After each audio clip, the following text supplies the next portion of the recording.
Ambedkar memorial trust 40వ స్మారకోపన్యాసం చేయడానికి K Ramachandramurthy గారిని eminent editor, వార్త, జ్యోతి, సాక్షి అనేక పత్రికలు పనిచేశారు. HMTV, Hans India. విశేష అనుభవము, జర్నలిజంలో పితామహుడు లాంటి వ్యక్తి.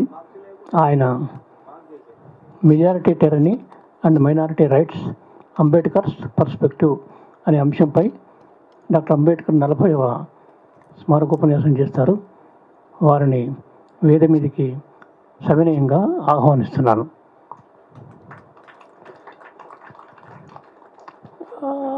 అంబేద్కర్ మెమోరియల్ లెక్చర్ ఈ కార్యక్రమానికి అధ్యక్షత వహించవలసిందిగా trust chairman doctor K Lingaiah గారిని వేదిక మీదకి రావాల్సిందిగా కోరుతున్నాను. డాక్టర్ లింగయ్య గారు ట్రస్ట్ స్థాపక చైర్మన్. ట్రస్ట్ ఉపాధ్యక్షులు doctor BM Vinod Kumar garu, IFS ambassador. వారిని వేదిక మీదకి ఆహ్వానిస్తున్నారు. ట్రస్ట్ మరో ఉపాధ్యక్షులు డాక్టర్ డి యాదయ్య గారిని వేదిక మీదకి ఆహ్వానిస్తున్నాను. డాక్టర్ అంబేద్కర్ మెమోరియల్ ట్రస్ట్ 84లో స్థాపించబడింది. 86 నుంచి స్మారకోపన్యాసాల పరంపర ఈ సిరీస్ని ప్రారంభించాం. First lecture 6th December 86. 6th December ప్రతి ఏటా డేట్ అదే, టైం అదే, స్పీకరు, టాపిక్ మారుతారు. ఈరోజు ఉపన్యాసం majority tyranny, minority rights, BR Ambedkar's perspective. ఈ అంశంపై డాక్టర్ కె రామచంద్రమూర్తి గారు ప్రసంగిస్తారు. వెంటనే కార్యక్రమాన్ని ప్రారంభించవలసిందిగా ట్రస్ట్ చైర్మన్, ఈ సభకు అధ్యక్షులు డాక్టర్ కె లింగయ్య గారిని కోరుతున్నారు. అందరికీ నమస్కారం అండి. ప్రథమంగా డాక్టర్ బిఆర్ అంబేద్కర్ చిత్రపటానికి పూలమాల సమర్పించవలసిందిగా చీఫ్ గెస్ట్ రామచంద్రమూర్తి గారిని, కాకి మాధవరావు గారిని నేను కోరుతున్నాను.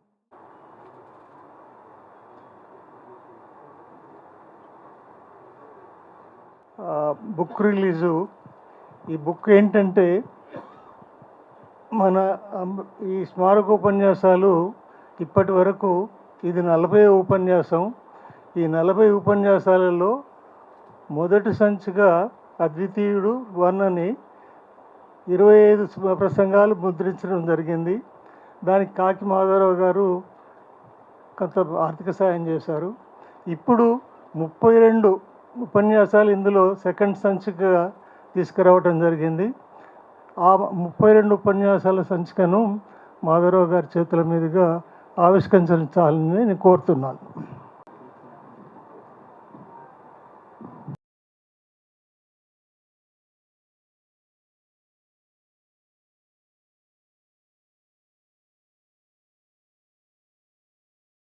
అందరికీ కూడా నమస్కారం. ఈ ట్రస్ట్ గురించి కొన్ని వివరాలు క్లుప్తంగా చెప్తాను. ట్రస్ట్ ఏర్పాటు చేయడానికి కారణం, మన షెడ్యూల్ కాస్ట్ పేరు మీద రిజర్వేషన్ లబ్ధి పొంది ఎవరెవరైతే పైకి వచ్చారో సమాజంలో, సమాజానికి తిరిగి ఇవ్వాలని, pay back to the society అని దాంతో ఎవరైతే లబ్ధి పొందినవారు నామినల్గా ఒక 1000 రూపాయల అడ్మిషన్ ఫీజు తోటి పెట్టి ఒక 9 మందితోటి అది రిజిస్టర్ చేయటం జరిగింది. 1984 మార్చిలో అది రిజిస్టర్ చేసాం. దాని తర్వాత వెంటనే దాన్ని ప్రారంభించడం కూడా జరిగింది. అప్పుడు సెంట్రల్ మినిస్టర్సు శివశంకర్ గారు, మన దళిత కర్ణాటక నుంచి మంత్రి గారు శంకరానంద్ గారు ఇక్కడ రావటం జరిగింది. టూరిస్ట్ హోటల్లో దాన్ని ఆ రోజు ఆవిష్కరించడం జరిగింది. రాష్ట్రం ఆ 9 మందితో స్టార్ట్ అయిన 9 మందితోటి ఫౌండర్ ట్రస్టీ ఉన్నారు. దానిలో నేను, బుచ్చా దారకం గారు, ఎన్వి రెడ్డి గారు, బత్తల పున్నయ్య గారు, డాక్టర్ కె గోపాలరావు గారు, ఎంజె సుందర్రావు గారు, పి రామచంద్రారెడ్డి గారు, ex minister, X speaker, Shankar Singh గారు, మాధవరావు గారికి చాలా సన్నిహితుడు, డాక్టర్ ఎస్ మాధవరావు గారు. ఈ 9 మందితోటి స్టార్ట్ చేయటం జరిగింది. దాని తర్వాత ఇప్పుడు ఈ ఈ ట్రస్ట్ సభ్యుల సంఖ్య 392కి పెరిగింది. ఇంకా పాత వాళ్ళమంతా దగ్గరకు వచ్చాం, కొత్త వాళ్ళు మేనేజ్మెంట్ తీసుకోవాలి, ఇంకా ముందుకు వెళ్ళాలి. నేనే ఇప్పుడు 41 సంవత్సరం నుంచి ఫౌండర్ చైర్మన్గా, ఇప్పటికి కూడా చైర్మన్గా ఉన్నాను. జ్ఞానేశ్వర్ గారు ఫౌండర్ సెక్రటరీగా, ఇప్పటికి కూడా సెక్రటరీ అండ్ కోశాధికారి కూడా. ఒక సెక్రటరీ ఈ మధ్య మన బోయిబోమన్నారు కొడుకు పి నాగవరమ గారు చనిపోయారు. అప్పటి నుంచి ఎవరైనా సెక్రటరీ బాధ్యత తీసుకోమన్నా కూడా ఎవరు ముందుకు రావటం లేదు. కాబట్టి కొంత యంగర్ జనరేషన్ వాళ్ళు ముందుకు రండి, ట్రస్ట్ బాధ్యతలు కూడా తీసుకోండి, కార్యక్రమాలు నడపండి అని నేను చెప్తూ సెలవు తీసుకుంటున్నాను. ఇప్పుడు మన ముఖ్య అతిథి డాక్టర్ కె రామచంద్రమూర్తి గారిని వారి పరిచయం చెప్పారు. శంకర్ గారిని రామచంద్రమూర్తి గారి బయోడేటా పరిచయం చేయవలసిందిగా మీకు కోరుతున్నా. మీ అందరికీ కూడా జైభీములు. Doctor BR Ambedkar memorial lecture 40వది ఈ రోజున దాన్ని eminent editor Shri doctor K Ramachandramurthy garu రచించారు. వారు మాట్లాడతారు. వారి గురించి కొన్ని విషయాలు మేము ముందు చెప్పదలుచుకున్నాం. అంటే ఇంగ్లీష్లో ఉంది, నేను అదే దాన్ని మీ ముందు చదువుతాను. Doctor Ramachandramurthy Kondubatla, a senior journalist from Telangana, he is known for his people, pro-Dalit, pro-underdog social philosophy. He played an important role in preparing ground for talks between Maoists and the government of AP in 2004, working in a close coordination with Mr. S.R. Shankaran, IAS officer, and others in the group of concerned citizens. He also played a similar role, creating deeper understanding of the issues in the wake of the UPA government. అందరికీ నమస్కారం. అధ్యక్షుడు లింగ గారికి, doctor లింగ గారికి, కార్యదర్శి జ్ఞానేశ్వర్ గారికి, ముఖ్య అతిథి కాకి మాధవరావు గారికి, వేదిక ఉన్న ఇతర పెద్దలకి, సభలో ఉన్న పెద్దలకి నమస్కారం. కాలతత్వాన్ని పడికి చాలా లేట్ అయింది, క్షమించాలి. ఇది అంబేద్కర్ 69వ జయంతి వర్ధంతి. ఇంతమంది 39 మంది మాట్లాడారు, నేను 40 వాడిని మాట్లాడుతున్నాను. బోధా తారకంగా లాంటి వాళ్ళు మనం పెట్టిన సంస్థ ఇది.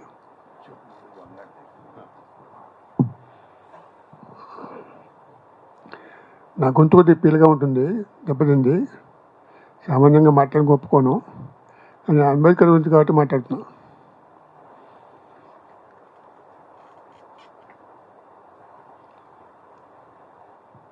లింగయ్య గారు, జ్ఞానేశ్వర్ గారు ఇదివరకు జరిగిన లెక్చర్స్ గురించి వివరాలు చెప్పారు. ఎవరెవరు లెక్చర్స్ ఇచ్చారో కూడా చెప్పారు. అందరూ మేధావులు, పండితులు. నేను కేవలం జర్నలిస్ట్ని. ఒక 50 ఏళ్ళ నుంచి జర్నలిజంలో ఉన్నాను.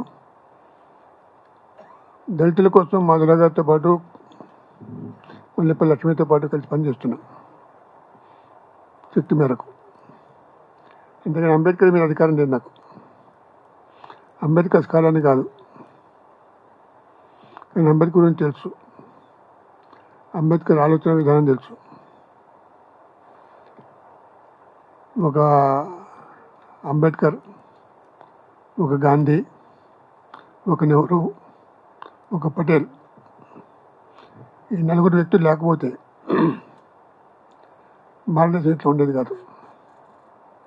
అంబేద్కర్ లేకపోతే దీనికి దశ ఉండేది కాదు, రాజ్యాంగం ఉండేది కాదు. రాజ్యాంగం ఉన్నా కూడా ఇంత ప్రస్ఫుటంగా ఉండేది కాదు, ఇంత బలంగా ఉండేది కాదు. మహాత్మా గాంధీ లేకపోతే అప్పుడు స్వాతంత్రం వచ్చేది కాదు. నెహ్రూ లేకపోతే నవభారత నిర్మాణం జరిగేది కాదు. పటేల్ లేకపోతే ఇప్పుడున్న భారతదేశం మనకు ఉండేది కాదు. అని రాజస్థాన్ ఉండేవో, విడిపోయేవో, పాకిస్తాన్లో ఎక్కువ కలిసేవో, మనలో ఎక్కువ కలిసేవో, లేదా విడిగా స్వతంత్రంగా ఉండేది తెలియదు. సర్దార్ పటేల్ పూనుకున్న తర్వాత కూడా హైదరాబాదు, జునాగఢ్, కాశ్మీరు ఇప్పుడు విడిగా దేశాలు ఉంటున్నారు, స్వతంత్ర దేశాలుగా ఉంటా ఉన్నారు. కానీ ఒప్పుకోలేదు. అందరినీ ఒప్పించి భారతదేశంలో విలీనం చేశారు పటేల్. అందుకని ఈ నలుగురు మహాత్ములు రాజ్యాంగ నిర్మాణంలో కూడా పాల్పంచుకున్నారు. అంబేద్కర్ చేతనే రాజ్యాంగం రచింపజేయాలి అని పట్టుబట్టినవాడు గాంధీ. అందరికీ ఒక్కొక్కరు ఉన్నారు ఇష్టమైన వాళ్ళు. నెహ్రూకి ఒక పేరు చెప్పాడు, రాధాప్రసాద్ ఒక పేరు చెప్పాడు, పటేల్ ఒక పేరు చెప్పాడు. కానీ గాంధీ మాత్రం it should be only Ambedkar, nobody else అని స్పష్టంగా చెప్పాడు. తెలుగువారిగా మనం గర్వించాల్సింది ఏంటంటే అంబేద్కర్ రాజ్యాంగ రచన సంఘానికి అధ్యక్షుడిగా ఉండాలని చెప్పి రాజ్యాంగ సభలో తీర్మానం ప్రవేశపెట్టిన వాడు ప్రొఫెసర్ ఎన్జి రంగా, ఓ తెలుగువాడు, ఆక్స్ఫర్డ్లో చదువుకున్నవాడు బ్రిటన్లో. అంబేద్కర్ చిన్నతనంలో నుంచి అవమానాల్ని, వివక్షని, అంటరాంతనాన్ని ఇటువంటివన్నీ ఎదుర్కొన్నవాడు, హింస చూసినవాడు, కళ్ళారా స్వయంగా అనుభవించినవాడు. కాబట్టి దేశంలో ఎటువంటి అరాచకాలు జరిగే అవకాశం ఉందో, దేశంలో ఎటువంటి దుర్మార్గమైన ఆచారాలు ఉన్నాయో మనకు తెలిసినవాడు. కాబట్టి రాజ్యాంగం రచించడానికి ఆయనకి యోగ్యులు ఇంకోలేరు. అంతేకాదు అంబేద్కర్ అందరికంటే ఎక్కువ చదువుకునేవాడు. నెహ్రూ కంటే, గాంధీ కంటే, పటేల్ కంటే, ఈవెన్ ఎన్జి రంగా కంటే అందరికంటే ఎక్కువ చదువుకున్నాడు. ఎందుకంటే కొలంబియా యూనివర్సిటీకి పోయినప్పుడు అందరూ 3 ఏళ్ళు 1.5 years పూర్తి చేశాడు. అందరూ 3 ఏళ్ళు 4 ఏళ్ళు పీజీ చేసి 2 ఏళ్ళు పీజీ పూర్తి చేశాడు. కొలంబియా నుంచి వచ్చిన తర్వాత మళ్ళీ లండన్ వెళ్ళాడు. లండన్ స్కూల్ ఆఫ్ ఎకనామిక్స్లో చేరాడు. బారిస్టర్ చదివాడు. అంటే ఇంత చదువుకున్నాడు వెళ్ళాడు. ఇంత త్వరగా ఇంత తప్పున గ్రహించడం, 24 గంటలు చదువుతూ ఉండటం అనేది అంబేద్కర్ అలవాటు. అందుకని అంబేద్కర్ కంటే యోగ్యుడు భారత రాజ్యాంగ నిర్మాణానికి ఇంకోలేడు అని నిర్ణయించినవారు గాంధీ. గాంధీకి అంబేద్కర్కి మైత్రి ఉందా? ఎవరికంటే మంచి సదాభిప్రాయం ఉన్నాయా అని చెప్పి గాంధీ అంటే అంబేద్కర్ విమర్శించున్న మనగాడు. ఒకసారి అన్నట్టు ఒక మిత్రుడు గాంధీ దగ్గర పోయి, ఏంటని గాంధీ గారు, మిమ్మల్ని అంబేద్కర్ ఇష్టం వచ్చిన మాట్లాడతాడు, నోటికి వచ్చిన మాట్లాడతాడు, మీరు వాడిని గౌరవిస్తారు, మీరు ఆయన రాజ్యాంగ సభ చైర్మన్ చేయమంటారంటే గాంధీ గారు అన్నట్ట, అంబేద్కర్ మాట్లాడటం కాదు, నా మొహమ్మద్ ఉమ్మే ఇష్టం కూడా ఏం మాట్లాడడానికి వీల్లేదు. ఎందుకంటే ఆయనకి, ఆయన పాత్ర వాళ్ళకి నేను నా పాత్ర వాళ్ళు చేసిన అన్యాయం ఇప్పుడు తీరేది కాదు, ఆయనకి అనే హక్కు ఉంది, మనం ప్రార్థన అన్నాడు. అటువంటి అవగాహన ఉన్నవాడు. దాని తర్వాత అంబేద్కర్ ఒకసారి అడిగాడు, ఈ ఎస్టీలకి రిజర్వేషన్ కావాలని ఈయన పట్టుబట్టిన మాట వాస్తవం. చాలామంది వ్యతిరేకించారు. ఇద్దరు ముస్లింస్ కూడా రిజర్వేషన్ కావాలని అన్న వాళ్ళు ఒప్పుకున్న వాళ్ళు గాంధీ పోయిన తర్వాత అసలు ఎస్టీలు కూడా అక్కడే అన్నారు. అప్పుడు అంబేద్కర్ 4 రోజులు పోలే, అసలు రాజ్యాంగ సభ ఒక ఇంట్లో కూర్చున్నాడు. అడిగాడు, రాజ్యాంగ పత్రం తయారు చేసుకుని సిద్ధంగా కూర్చున్నాడు. మనకి శ్యామ్ బెనగల్ అని ఉన్నారు కదా, మీకు తెలుసు, హైదరాబాద్ వాడు. శ్యామ్ బెనగల్ తీసిన సినిమా డాక్యుమెంటరీ 10 part డాక్యుమెంటరీ ఉంది.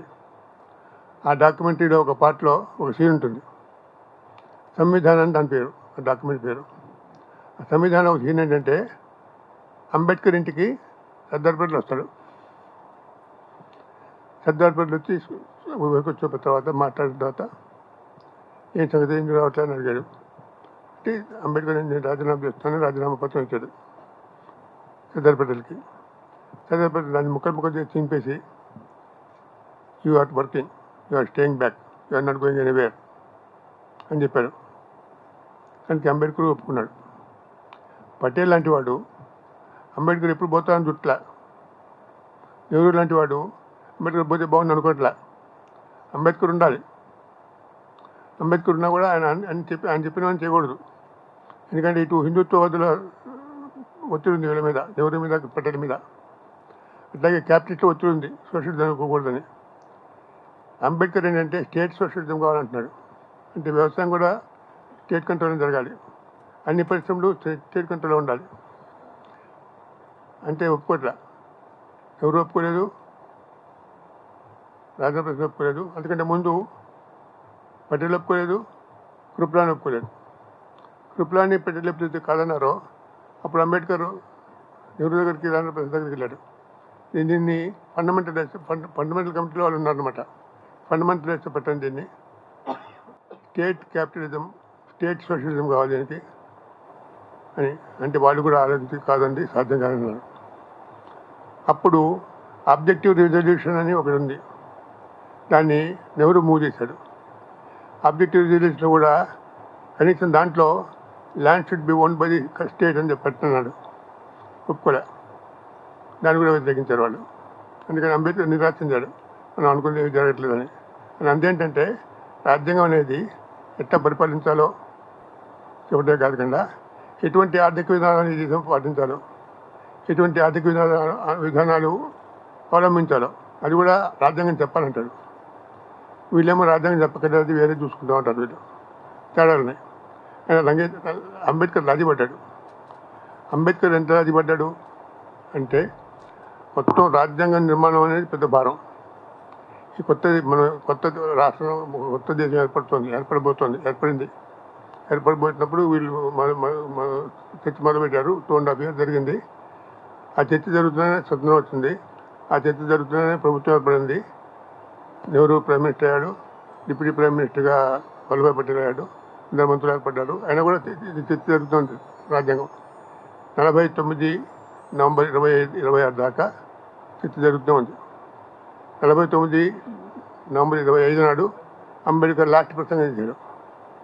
లాస్ట్ ప్రసంగం చేసి ఏమన్నాడంటే, ఇక మనం అన్ని రాజ్యాంగాలు చూసాం, ప్రపంచంలో రాజ్యాంగాన్ని తెలియం, అన్ని రాజ్యాంగం చేసి మనం రాజ్యాంగం తయారు చేసుకున్నాం మన పరిస్థితులకు.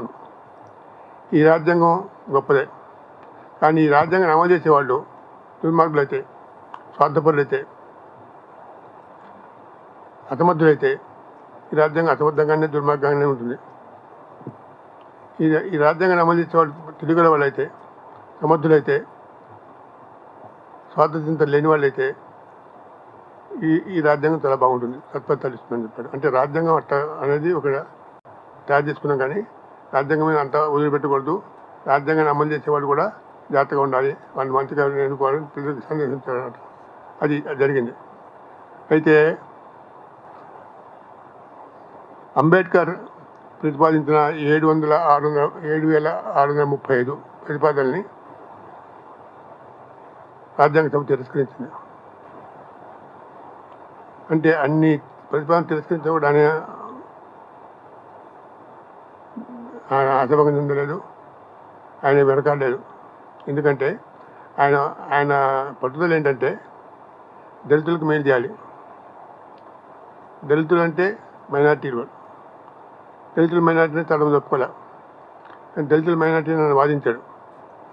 మైనార్టీకి హక్కులు ఉండాలి. మైనార్టీలో మెజార్టీ వాళ్ళు ఎప్పుడూ దౌర్జన్యం చేస్తారు, ఆధిక్యం ప్రదర్శిస్తారు. కాబట్టి అధిక సంఖ్యాకుల ఆధిక్యాన్ని ఎదుర్కోవాలంటే మైనార్టీలకు కొన్ని హక్కులు ఉండాలి అన్నాడు. ఇది మొట్టమొదటి అంబేద్కర్ ఆలోచించిందే కాదు, అంబేద్కర్ మాత్రం ఆలోచించలేదు, ప్రపంచంలో చాలామంది ఆలోచించారు. ప్లాటో, అరిస్టాటిల్ కూడా, మెడిసిన్ లాంటి వాళ్ళు కూడా అనుకున్నారు. ఇది ప్రజాస్వామ్యం ఉంటుంది, ప్రజాస్వామ్యంలో అధిక సంఖ్యలో ఉంటారు, మెజార్టీ ఉంటుంది. ప్రజాస్వామ్యంలో మెజార్టీ రాజ్యం చేయాలి, అది రూల్ అది, మైనార్టీ చేయదు. కానీ మెజార్టీకి హద్దులు ఉండాలి, మైనార్టీకి హక్కులు ఉండాలి. మైనారిటీ హక్కును పరిరక్షించే బాధ్యత కూడా మెజారిటీ తీసుకోవాలి, పార్లమెంట్కి ఉండాలి అంటాడు. అది పార్లమెంటు ఎంత మెజారిటీ ఉన్నా కూడా ఫండమెంటల్ రైట్స్ని ఏం చేయలేదు. 1967లో సుప్రీంకోర్టు తీర్పిచ్చింది, parliament cannot take away any fundamental rights. ఇలా థర్డ్ చాప్టర్ ముట్టుకోవడానికి వీలు ఉంది. రాజ్యాంగం 3rd chapterలో మొత్తం అన్ని హక్కులు ఉంటాయి. ప్రాథమిక హక్కులు ఉంటాయి. అంటే ఏ హక్కులు అయితే ఇస్తే అధిక సంఖ్యాకుల దౌత్యానికి, అధిక సంఖ్యాకుల ఆధిపత్యానికి వీళ్ళు తెలవక్కర్లేదో, దళితులు కానీ, ముస్లిమ్స్ కానీ, ఇతర క్రిస్టియన్స్ కానీ, మైనార్టీలు, ఇతర మైనార్టీలు కానీ వీళ్ళందరూ రక్షించాలంటే వీళ్ళకి రక్షణ ఉండాలి. ఆ రక్షణ కల్పించేది చాప్టర్ 3 ఫండమెంటల్ రైట్స్. ఈ ఫండమెంటల్ రైట్స్ని తీసేసే అధికారం పార్లమెంట్కి ఉంటే వీళ్ళు రక్షణ ఉంటుంది. అది పార్లమెంట్కి ఉండకూడదు, కోర్టుకు ఉండకూడదు. కోర్టులు కానీ పార్లమెంట్ కానీ ఫండమెంటల్ రైట్స్ ముట్టుకోవడం వీల్లేదు అని 1967లో అలా హిస్టారికల్ జడ్జిమెంట్ సుప్రీంకోర్టు ఇచ్చింది. అప్పటి నుంచి ప్రభుత్వం పార్లమెంట్లో మెజార్టీ ఉండి ఒక బిల్లు చేసినా కూడా, బిల్లు చట్టం చేసినా కూడా ఆ చట్టాన్ని తిరస్కరించిన సందర్భాలు ఉన్నాయి కోర్టు. ఇక్కడ కోర్టు బాధ్యత ఏంటంటే ఈ fundamental character of the constitution పరిరక్షించు, ఈ రాజ్యాంగ స్వభావాన్ని, ప్రాథమిక సూత్రాన్ని పరిరక్షించడం అది సుప్రీంకోర్టు బాధ్యత. అందుకని సుప్రీంకోర్టు ఎప్పుడైతే ఈ ఫండమెంటల్స్కి అనుకూలంగా లేదో, ఈ చట్టం, ఈ ప్రభుత్వం చేసిన చట్టం ఎప్పుడైతే సుప్రీంకోర్టు నిర్ణయించిందో ప్రభుత్వం చేసిన చట్టం రాజ్యాంగ స్వభావానికి అనుకూలంగా లేదనుకుందో, ఫండమెంటల్ రైట్స్కి వ్యతిరేకంగా అనుకుందో, ఇవన్నీ రద్దు చేసే అవకాశం ఉంది. రద్దు చేసిన సందర్భాలు చాలా ఉన్నాయి. అందుకని ఇంకా అంబేద్కర్ 1999లోనే సౌత్ బరో కమిటీకి ఒక నివేదిక ఇచ్చాడు. అప్పటికి చదువు పూర్తి చేసుకొని న్యూయార్క్లో, లండన్లో చదువుకొని వచ్చి కొలంబియా యూనివర్సిటీలో, లండన్ స్కూల్ ఆఫ్ ఎకనామిక్స్ చదువుకొని ఇండియాకి వచ్చి యాక్టివిటీస్ మొదలుపెట్టాడు. యాక్టివిటీ మొదలుపెట్టినప్పుడు కూడా ఆయన ఉద్యోగం దొరకలేదు, ఇల్లద్దరికి ఇవ్వలేదు. ఇటువంటివన్నీ అనుభవించాడు. దళితులు, సామాన్య దళితులు సమాజంలో ఎటువంటి కష్టాలు పడతాడో, ఇటువంటి అవమానాలు భరిస్తాడో అవన్నీ భరించాడు. తను బ్రిలియంట్ మ్యాన్. ఆయన బ్రిలియంట్ మ్యాన్ కాబట్టి ఇంక రాజా సహాయం చేసేవారు. అట్లా 1999లో సౌత్ బరో కమిటీ నివేదించినప్పుడు ఆయన క్యాస్ట్, ఎన్యులేషన్ ఆఫ్ క్యాస్ట్ అని ఒకటి ఉంది, పుస్తకం అది ఇప్పుడు అమెరికన్ యూనివర్సిటీలో టెక్స్ట్ బుక్. అది ఎన్యులేషన్ క్యాస్ట్ అనేది అమెరికన్ యూనివర్సిటీలో టెక్స్ట్ బుక్. ఇండియన్ యూనివర్సిటీలో ఒక్క యూనివర్సిటీలో ప్రవేశపెట్టలేదు, అమెరికన్ యూనివర్సిటీలో ఉంది. ఇప్పుడు అమెరికాలో ఇప్పుడు అంబేద్కర్ ఒక పౌర హక్కుల నాయకుడు. అమెరికాలో ప్రజలు ఏదైనా అన్యాయం జరిగితే వాళ్ళు మార్టిన్ లూథర్ కింగ్ ఫోటోను, అది ఇంకో విప్లవకారి ఫోటో పెట్టుకోవట్లా, అంబేద్కర్ ఫోటో పెట్టుకొని రికార్డు పెట్టుకొని ధర్నా చేస్తున్నారు అమెరికాలో. ఇండియాలో చేస్తాం. ఇండియాలో అంబేద్కర్ విగ్రహాలు ఎన్నో తెలియదు, ఇంకెన్నో ఉంటాయో తెలియదు. ఇండియాలో టాలెంట్ లీడర్ అంబేద్కరే. అంబేద్కర్ తర్వాత ఎవరైనా ఇండియాలోనే కాదు, ఇప్పుడు ప్రపంచంలోనే అతను లీడర్ కూర్చున్నాడు. ఎందుకంటే అతను చెప్పింది చేసింది ప్రజలు నచ్చింది. అతను చేసినవి చేయబట్టే రాజ్యాంగం తగులుది. ఈ రాజ్యాంగాన్ని బట్టే దేశం మాత్రం ఉంది. రాజ్యానికి ప్రాబ్లం వస్తే రాజ్యాంగాన్ని రక్షించుకోవాలి, కానీ మనం అంబేద్కర్ని తెలుసుకోవాలి, అంబేద్కర్ని ఎక్కువ తెలియజేయాలి, అంబేద్కర్ని అమలు చేయాలి, రాజ్యాంగాన్ని రక్షించుకోవాలి. అది మన హక్కు, బాధ్యత. ఇప్పుడు అంబేద్కర్ కనుక ఫ్రీ హ్యాండ్ ఉంటే, ఒక గాంధీ లేకపోతే, లేదా కాంగ్రెస్ పార్టీ లేకపోతే, లేదా క్యాపిటల్ ప్రెషర్ లేకపోతే, ఫ్రీ హ్యాండ్ చట్టం ఉండేది, రాజ్యాంగం రాజ్యాంగం బ్రీఫ్గా ఉండేది, మిలిటెంట్గా ఉండేది, క్లాస్లెస్ సొసైటీ ఏర్పాటు చేయడానికి అనుకూలంగా ఉండేది. అంబేద్కర్ ఫ్రీ హ్యాండ్ ఇచ్చి నీకు ఇష్టం వచ్చినట్టు రాయనైనా కొంచెం నువ్వు చెప్పినట్టు వింటామంటే ఆయన క్లాస్లెస్ సొసైటీ ఏర్పడడానికి అనుకూలంగా రాసేవాడు. దానివల్ల 1940స్లో దేశం ఉన్న పరిస్థితుల్లో అటువంటి రాజ్యాంగాన్ని దేశం ఆమోదించగలదా, అంబేద్కర్ అమలు చేయగలడా, అమలు చేసే అవకాశం ఉంటుందా, అప్పుడు సమాజం ఎట్లా ఉంది, రాజ్యాంగ పరిస్థితుల్లో ఎటువంటి సభ్యులు ఉన్నారు, దేశంలో ఎటువంటి పరిస్థితులను ఆలోచిస్తే సాధ్యం కాదు. అంబేద్కర్ అటువంటి రాజ్యాంగం నిర్మించుంటే అది డౌన్ ట్రాడన్ పీపుల్ని యునైట్ చేసేది. డౌన్ ట్రాడన్ పీపుల్ అందరూ యునైట్ అయ్యేవాడు. కానీ ఇలైట్ మొత్తం దూరం జరిగేవాడు. ఇలైట్ దూరం అయ్యేవాడు. రాజ్యాంగం అమలు చేయడం సాధ్యమైంది కాదు. సివిల్ అన్నట్టు కూడా వచ్చేది.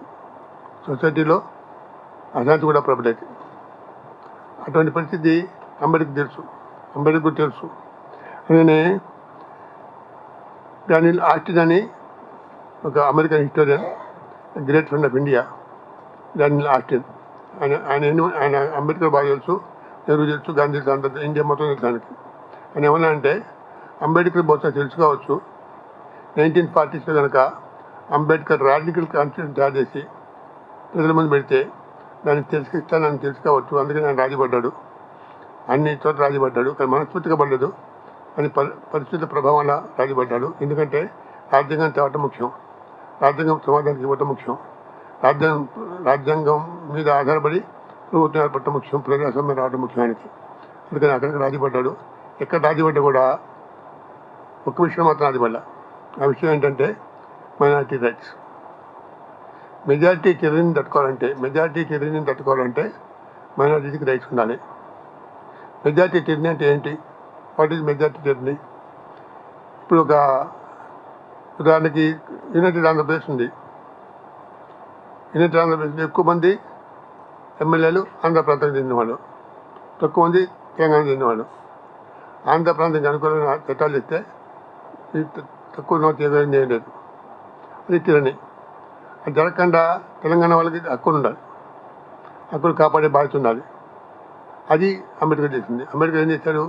ఉత్తరాంధ్ర రాష్ట్రాల రాష్ట్రాల మీద మొత్తం చెలాయించవచ్చు. అది tyranny by north Indian states against south Indian states. అంటే ఎవరికైతే సంఖ్యాబలం ఉంటుందో వాళ్ళు సంఖ్యాబలం లేని వాళ్ళ అల్పసంఖ్యాకుల మీద పెత్తనం చెలాయిస్తారు. అల్పసంఖ్యాక వర్గాలకి అనుకూలంగానే చట్టాలు అమలు చేస్తారు. అల్పసంఖ్యాకులకి ఇబ్బందికరమైన విధానాలు అమలు చేస్తారు. కాబట్టి వాళ్ళకి ఇబ్బంది కలగకుండా ఒక రక్షణ కల్పించాలి. వాళ్ళకి ముస్లిమ్స్ కావచ్చు, క్రిస్టియన్స్ కావచ్చు, దళితులు కావచ్చు. దళితుల విషయంలో మరి పద్ధతిగా ఉన్నారు. ఎందుకంటే దళితులు మైనార్టీలు కాదని వాదిస్తాను అంబేద్కర్ ఏమైనా అంటే, దళితులు మైనార్టీలు కాదని అనేవాళ్ళు మైనార్టీ పదాన్ని సరిగ్గా అర్థం చేసుకోలేదు. దళితులు ఈ సమాజంలో అందరికంటే తక్కువ పరిస్థితిలో ఉన్నారు. అదనంగా వాళ్ళకి అంటరాంతరం ఉంది, సామాజికంగా హీనంగా ఉన్నారు, ఆర్థికంగా అధోగతి పడయారు. వాళ్ళకి సమాజంలో మిగతా సమానం చేయాలంటే మామూలు పౌరులకు ఇస్తే పౌరులని ఇస్తే జరుగుతుంది. మామూలు పౌరులకు ఉండే ప్రాథమిక హక్కులు ఇస్తే సరిపోదు. మామూలుగా మైనార్టీలకు ఇచ్చే ప్రయోజనాలు రక్షణ కూడా సరిపోవు.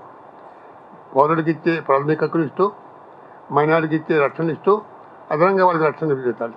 అప్పుడు కానీ అది తట్టుకోలేరు. ఇది సమాజంలో ఇటువంటి అన్యాయాన్ని భరించాలంటే, అంతరాంతాన్ని నిర్మూలించాలంటే, ఇంకా కొన్ని వాళ్ళకి ప్రత్యేకమైన ఇబ్బందులు ఉన్నాయి. ఇబ్బంది తొలగించాలంటే, వాళ్ళు మర్యాదగా బతకాలంటే వాళ్ళకి ప్రత్యేక హక్కులు ఉండాలి. మైనార్టీకి ఇచ్చే హక్కులు సరిపోవు, మామూలు పౌరులకు ఇచ్చే ఫండమెంటల్ రైట్స్ సరిపోవు. కాబట్టి ఏమంటే అంబేద్కర్ వాళ్ళు ఏంటంటే ప్రతి పౌరుడు ప్రాథమిక హక్కులు ఉన్నాయి, ఫండమెంటల్ రైట్స్ ప్రతి పౌరుడికి ఉండాలి. మైనార్టీస్కి ప్రత్యేక రక్షణ ఉండాలి, రక్షణలు. దళితులకి రక్షణలు కాకుండా రిజర్వేషన్ ఉండాలి. రక్షణలు పౌర హక్కులు కాకుండా రిజర్వేషన్ కూడా ఉండాలి దళితులకి. అప్పుడు కానీ దళితులు మనదేవారు ఈ సమాజంలో బతకలేరు అని ఆ విధంగా వాదిస్తే దాన్ని ఒప్పుకున్నారు. కాంగ్రెస్ వాళ్ళు ఒప్పుకున్నారు, అందరూ ఒప్పుకున్నారు. కానీ ఒక సమయం వచ్చినప్పుడైతే గాంధీ గారు పోయారో, గాంధీ ఉన్నంత వరకు పూనా ప్యాక్ట్ ప్రకారం పూనాలో 1932లో ఒక ఒప్పందం ఉంది అంబేద్కర్కి గాంధీకి. ఎందుకు? అంబేద్కర్ సపరేట్ ఎలక్టరేట్గా ఉన్నాడు దళితులకి. దాన్ని నిరాదీక్ష చేశాడు ఆయన. ఆమెను నిరాదీక్ష ప్రారంభించాడు గాంధీ. అందుకని నిరాదీక్ష అయిన తర్వాత రాజీపడ్డారు. అంబేద్కర్ రాజీపడ్డారు. అంబేద్కర్ ఎప్పుడు రాజీపడ్డాడో, ఎప్పుడు పట్టుబడ్డాడో తెలుసు ఆయనకి.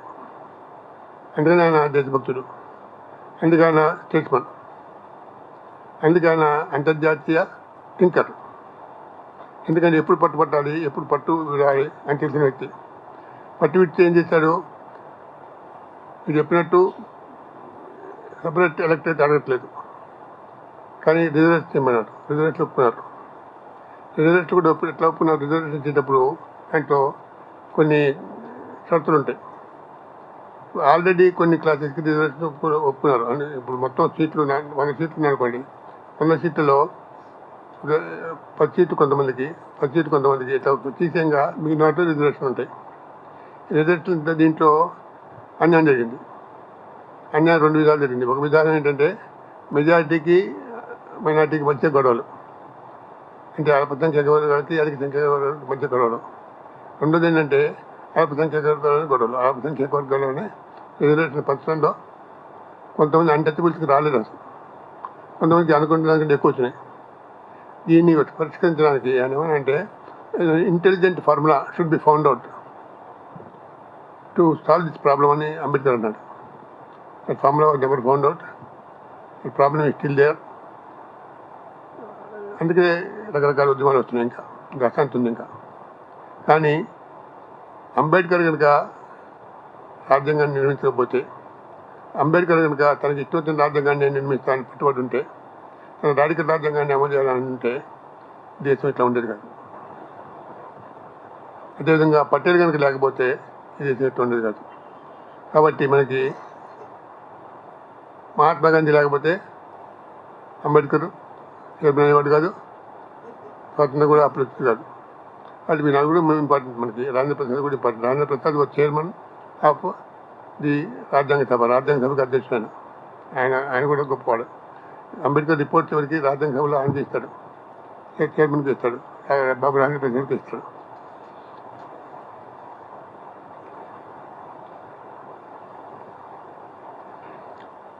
ఇప్పుడు అంబేద్కర్ టైంలో చాలామంది కొంతమంది thinkers violent revolution is the answer for the problems today అన్నారు.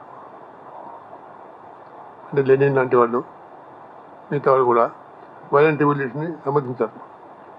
అంబేద్కర్ అంటే Buddhist method is the best అన్నాడు, peaceful method. Ambedkar says Buddha was the first democrat, Ashoka was the king, an emperor who ran a democratic system. Ashoka treated all the people equally. That is democracy.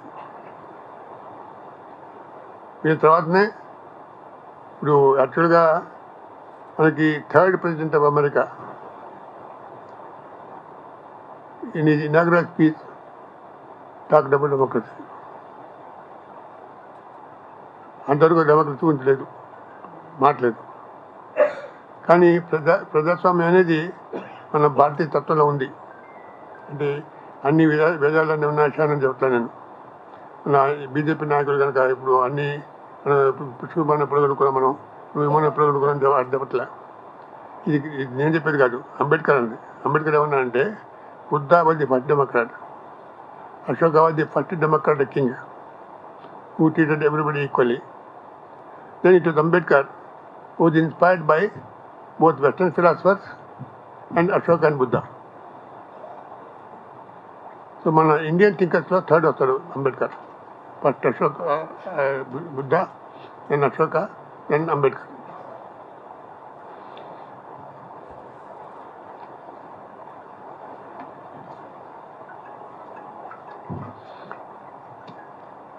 Buddha Sanghas are ultimate models for parliamentary democracy.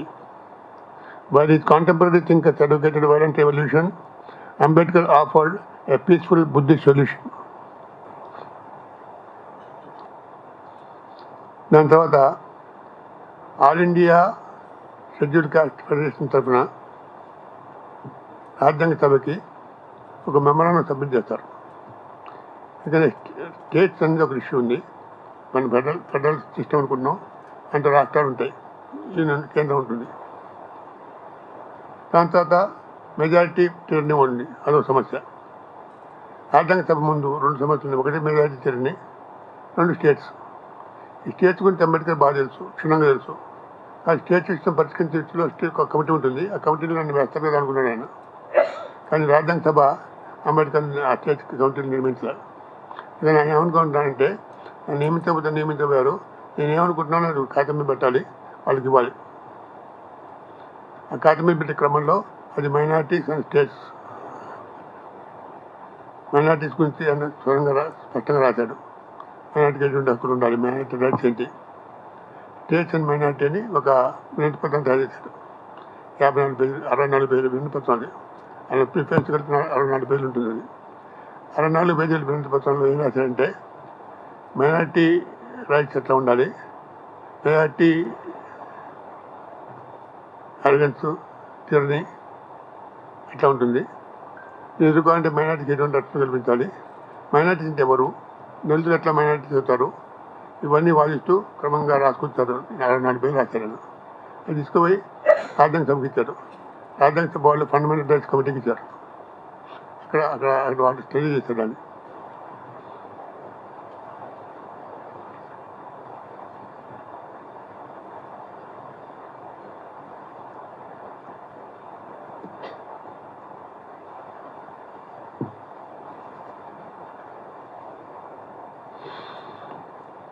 దాని తర్వాత ఈ సమాజంలో దళితులు ఎంత అవమానాలకు గురవుతున్నారో, ఎంత అవస్థలు పడుతున్నారో అంతే అవస్థలు అవమానాలు మహిళలు కూడా పడుతున్నారు. దళిత మహిళలు కాదు, upper caste women also are undergoing lot of suffering అని తెలుసుకొని దాన్ని స్టడీ చేసినట్టు అంబేద్కర్. విమెన్ ఎట్లా ఉంటారు, ఎట్లా సఫర్ అవుతున్నారంటే సమాజంలో మహిళలు పురుషులు ఉంటారు. మ్యారేజ్ కావాల్సిన ఏజ్ వాళ్ళు ఉంటారు. మ్యారేజ్కి వెళ్తున్న వాళ్ళు ఎంతమంది మహిళలు ఉన్నారో అంతమంది పురుషులు ఉండాలి. పురుషులు ఎక్కువనా కష్టమే, మహిళలు ఎక్కువనా కష్టమే. ఈ నిష్పత్తిని మెయింటైన్ చేయడం కోసం అని మన సమాజంలో పూర్వీకులు ఏం కనిపెట్టారంటే పురుషుడు చనిపోతే, భర్త చనిపోతే భార్య సతీ సహగమనం చేయాలి. అదే పైర్లో, అదే కాష్టంలో భార్య కూడా బలవంతంగా తగలబెట్టాలి. ఇదొక పద్ధతి. అంటే అది వాళ్ళ పని అయిపోతుంది. Get it of them. అప్పుడు ఒక పురుషుడు ఒక మహిళ ఇద్దరు పోతారు. నిష్పత్తి ఎత్తిపోదు, నిష్పత్తి మామూలుగా ఉంటుంది. కానీ భార్య పోయి భర్త ఉంటే భర్త తగలబెడతారా? తగలబెట్టారు. భర్తకి ఇప్పుడు బయట భర్తను ఏం చేస్తారు? భర్త ఒకటి బ్రహ్మచర్యం పాటించాలి, లేదా ఒక మైనర్ బాలికను పెళ్లి చేసుకోవాలి. మైనర్ బాలికను పెళ్లి చేసుకుని నిష్పత్తి 72. ఇది మ్యారేజబుల్ ఏజ్ ఉన్న వాళ్ళే మహిళలు పురుషులు ఉండాలి నిష్పత్తి. వాటి మ్యారేజబుల్ ఏజ్కి రాని వాళ్ళు ఏమైనా పడలేదు. ఇట్లా వాళ్ళకి అనుకూలమైన సిద్ధాంతాలు రాస్తున్నారు. ఇదంతా బ్రాహ్మణీకం, బ్రాహ్మణ్యం ఆధిపత్యం చలాయించిన రోజులు నడిచింది. ఇది కూడా క్రమంగా సతీ సహగమనం అయిపోయింది. వైధవ్యం ఉంది. భర్త పైన మహిళకి వైధవ్యం ప్రాప్తిస్తుంది. వైధవ్యం ప్రాప్తించిన మహిళ ఇంట్లోనే ఉండాలి, అది చూడకూడదు. ఒకవేళ వైధవ్యం ప్రాప్తించిన మహిళ రెండో పెళ్లి చేసుకుంది అనుకోండి, చేసుకుంటే ఒక కులంలో చేసుకోవాలి. అవుట్ ఆఫ్ ది క్యాస్ట్ చేసుకుంటే అది మళ్ళీ నేరం, అది మళ్ళీ హిందూ ధర్మానికి వ్యతిరేకం. కులం నేర్చుకుంటే నిష్పత్తి తగ్గిపోతుంది. మ్యారేజబుల్ ఏజ్ ఉన్న మనుషుల్లో ఒకడు అడుగుతాడు సమస్య. అందుకని మహిళకి ఒకసారి వైద్యం ప్రాప్తిస్తే అది ఇంటి పట్టిన ఉండాలి, తలెత్తకూడదు, తలగొంచుకొని బతకాలి జీవితాంతం. ఇది కొంతకాలం నచ్చింది, ఇప్పుడు అది నడవట్లేదు, వేరే విషయం. ఇటువంటివన్నీ చదివి స్టడీ చేసి అంబేద్కర్ ఏమంటారంటే ఇదంతా పురుషాధిక్యం కోసం బ్రాహ్మణ ఆధిపత్యం ఉన్న రాజుల్లో తయారు చేసుకున్న చట్టాలు, నియమాలు, చట్టాలు కాదు నియమాలు. వీటిని అమలు చేసే తాళకాలం వాళ్ళ పెత్తనం ఉంచకాలం. ఇవి వాళ్ళ పెత్తనం పోతుంది. కానీ పోయే వరకు దీన్ని వెంటబడాల్సిందే. అందుకనే ఎలిమినేషన్ ఆఫ్ క్యాస్ట్ అంటే ఏంటంటే కుల నిర్మూలన. కులం అనేది చాలా ప్రమాదకరమైంది. కులాన్ని నిర్మించడం చాలా అవసరం. కులాన్ని నిర్మించకపోతే సమాజం ఇట్లాగే దొంతలుగా ఉంటుంది. నెత్తిన మెట్ల సమాజం ఉంటుంది, హెచ్చుతగ్గులు ఉంటాయి. అంటరాని వాళ్ళు ఉంటారు, మడి కట్టుకునే వాళ్ళు ఉంటారు, మద్దతు వాళ్ళు ఉంటారు. ఇట్లా ఉండడానికి వీల్లేదు. సమాజం అంతా ఒకటే, ప్రజలంతా ఒకటే. ఈక్వల్ రైట్స్ ఫర్ ఎవ్రీబడి ఇది guaranteed by the constitution of India. అట్లాగే కాన్స్టిట్యూషన్ ఆఫ్ ఇండియా గొప్పతనం ఏంటంటే it has given voting right to everybody. Everybody who is 18 years old can vote. అది ప్రపంచంలో ఏ దేశంలో కూడా మొదటిసారి జరగలేదు. అమెరికాలో ఓటింగ్ హైట్ రావడానికి చాలా కాలం పట్టింది. బ్లాక్స్ ఓట్ చేయడానికి 1960 వరకు బ్లాక్స్ ఓట్ లేదు అక్కడ. లండన్లో కూడా, ఇంగ్లాండ్లో కూడా మహిళలకు ఓటడానికి చాలా కాలం పట్టింది, మొదలెట్టలేదు. ఫస్ట్ ఏంటంటే జేమ్స్ మిల్ అని ఉన్నాడు, జేమ్స్ స్టూవర్ట్ మిల్ అని ఒక రాజకీయ ధురంధరుడు. వాడు ఏమన్నా అంటే ఈ అత్యధికుల ఆధిక్యం తగ్గాలంటే 2 పనులు చేయాలి. ఒకటి ఏంటంటే రిప్రజెంటేషన్ మోడల్, అంటే ఓట్లు వస్తాయి. ఓట్లు నాకు 50 ఓట్లు వస్తాయి, మా దగ్గరికి 20 వస్తాయి, స్థానికంగా 40 వస్తాయి. ఈ 40, 20, 60 చొప్పున నిష్పత్తి ప్రకారం సీటు పంచాలి. ప్రపోర్షనల్ రిప్రజెంటేషన్ సీటు పంచడం. దాని తర్వాత చదువుకున్న వాళ్ళకి, డబ్బున్న వాళ్ళకి ఎక్కువ ఓటు ఇవ్వడం. చదువుకున్న వాళ్ళకి, డబ్బున్న వాళ్ళకి ఎక్కువ ఓటు ఇవ్వడం అనేది ఇంగ్లాండ్లో కూడా తొలగలం. ఈ జేమ్స్ మీరు చెప్పింది అని మన వాళ్ళు ఒప్పుకోవాలి, మన అంబేద్కర్ ఒప్పుకోవాలని. చదువుకున్నవాడైనా చదువుకునే వాడైనా ఓటు ఒక మనిషికి అవుతుంది. One vote 1 person 1 value, 1 person 1 vote 1 value. ఒక ఓటుకి అంతే ఒకటే వాల్యూ ఉండాలి. అది కరెక్ట్ డిసిషన్ అని మన భారతదేశ ప్రజలు చాలా నిరూపించారు. భారతదేశ ప్రజలందరూ కాశ్మీర్ నుంచి కన్యాకుమారి వరకు అన్నిసార్లు ఒకేసారి ఓట్లు వేస్తారు. ఒక ప్రత్యేక పరిస్థితి తర్వాత, ఎమర్జెన్సీ తర్వాత నిన్న ఓటింగ్లో సౌత్ డిఫరెంట్గా బిహేవ్ చేస్తుంది నార్త్ కంటే. కానీ ఎందుకంటే నార్త్లో ప్రత్యేక పరిస్థితుల్లో, ఎమర్జెన్సీలో చాలా గొడవలు జరిగినాయి. అక్కడ సంజయ్ గాంధీ స్వయంగా చేశాడు కొంత గొడవ. సౌత్ ఇండియాలో ఇక్కడ వెంగళరావు కానీ, అక్కడ దేవరాజు కానీ గొడవ జరగనిలా. వ్యక్తిగతంగా కొంత సిపిఐ మీద, సిపిఎం మీద వెంగళరావు కొద్దిగా దాటకం చేశారు. కానీ మొత్తం ఇది ఇక్కడ ఏం పరిస్థితులు ఏం బాధించిందని వెంగళరావుకి సంజయ్ రెడ్డిని అరెస్ట్ చేయమని ఢిల్లీ నుంచి ఆదేశంతో కూడా సంజయ్ రెడ్డిని మర్యాదగా ఇంటికి పంపించడం అరెస్ట్ చేయలే. అటువంటి పెద్ద ఇక్కడ ఉన్నాయి. అటువంటి అమెరికాలో లేదు. అమెరికాలో ఏంటంటే అందరికీ ఒకే ఓటు ఉండాలని హక్కు లేదు, మనకుంది. అమెరికాలో రాజ్యాంగం వచ్చినప్పుడు, అమెరికా రాజ్యాంగ సభ మొదలైనప్పుడు వాళ్ళు తీర్మానించింది ఏంటంటే ఇది ఫెడరల్ సిస్టమ్ ఉండాలి. ఇండియాలో కూడా ఫెడరల్ సిస్టమ్ ఉంది. కలేజియం ఉండాలి. అంటే చిన్న రాష్ట్రాలకి వాయిస్ ఉండదు, పెద్ద రాష్ట్రాలకి వాయిస్ ఉంటుంది. ఎక్కువ జనాభా ఉన్న రాష్ట్రాలకు ఎక్కువ వాయిస్ ఉంటుంది, తక్కువ జనాభా ఉన్న తక్కువ. అట్లా కాకుండా సెనేట్లో ప్రతి రాష్ట్రానికి 2 సీట్లు ఉంటాయి. అది చిన్న రాష్ట్రం కావచ్చు, పెద్ద రాష్ట్రం కావచ్చు. అది కాలిఫోర్నియా కావచ్చు, లేదా చిన్న జార్జియా కావచ్చు. రాష్ట్రం విస్తృతితో, జనాభాతో సంబంధం లేకుండా ప్రతి రాష్ట్రానికి 2 సీట్లు ఉంటాయి సెనేట్లో. అదొక అంటే ఈక్వలైజింగ్, అంటే చిన్న వాళ్ళకి కూడా గౌరవం ఇవ్వటం, చిన్నవాళ్ళకి అధికారం ఇవ్వటం, చిన్నవాళ్ళకి హక్కులు ఇవ్వటం అనే పద్ధతి వాడు మొదలుపెట్టారు. అట్లాగే బిల్ ఆఫ్ రైట్స్ అని ఉంది అమెరికా కాన్స్టిట్యూషన్లో. బిల్ ఆఫ్ రైట్స్ నుంచి మన ఫండమెంటల్ రైట్స్కి వచ్చినాయి. ఫండమెంటల్ రైట్స్ ఫ్రమ్ 12 to 38 అధికారం చూసుకుంటే అన్ని ఫండమెంటల్ రైట్స్ ఉంటాయి. All fundamental rights are enforceable through court. Fundamental rights అమలు చేయకపోతే కోర్టుకు వెళ్ళచ్చు. ఫండమెంటల్ విధంగా గవర్నమెంట్ వ్యవహరించినా కోర్టుకు వెళ్ళచ్చు. ఫండమెంటల్ విధంగా చిన్న కోర్టు వ్యవహరించినా పెద్ద కోర్టుకు వెళ్ళచ్చు. అది fundamental rights are justiciable, fundamental protected by the constitution. అంటే అమెరికాలో ఉంది. అమెరికా నుంచి అది తీసుకున్నాం మనం, బిల్ ఆఫ్ రైట్స్ అది తీసుకున్నాం మనం. అట్లాగే బ్రిటన్లో parliament system, prime minister system ఉంది. మన ప్రెసిడెంట్ సిస్టమ్ తీసుకోవాలి. అమెరికా బ్రిటన్ తీసుకున్నాం, అది ఇంతగా ఉంది. మనం ఏం తీసుకున్నాం అంటే వీటన్నిటికీ మూల కారణం ఏంటంటే అత్యధికుల ఆధిక్యాన్ని తట్టుకొని అల్పసంఖ్యాకులు నిలబడాలంటే ఏం చేయాలి? సంఖ్యాకుల్ని చందం చేయడం ఎట్లా? వాళ్ళు ఎటువంటి హక్కులు ఇస్తే వాళ్ళు తట్టుకుని నిలబడగలరు. సమాజం ప్రసన్నంగా ఉండదు అని మీరు ఆలోచించారు.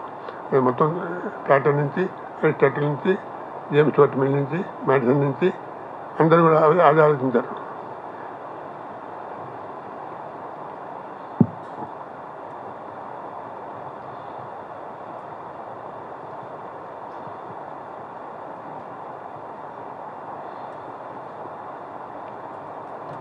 Minority rights are guaranteed in Article 2, 2 and Section 3 in Clause 1, 2, 3, 4 of the Memorandum. అంటే ఎటువంటి హక్కులు మైనార్టీకి ఇవ్వాలనేది మెమోరాండం రాశాడు అంబేద్కర్. అంటే రాజ్యాంగం రావటం ముందే మెమోరాండం రాశాడు. మెమోరాండం రాసింది రాజ్యాంగ సభకి సమర్పించాడు. రాజ్యాంగ సభ హక్కుల కమిటీకి ఇచ్చింది.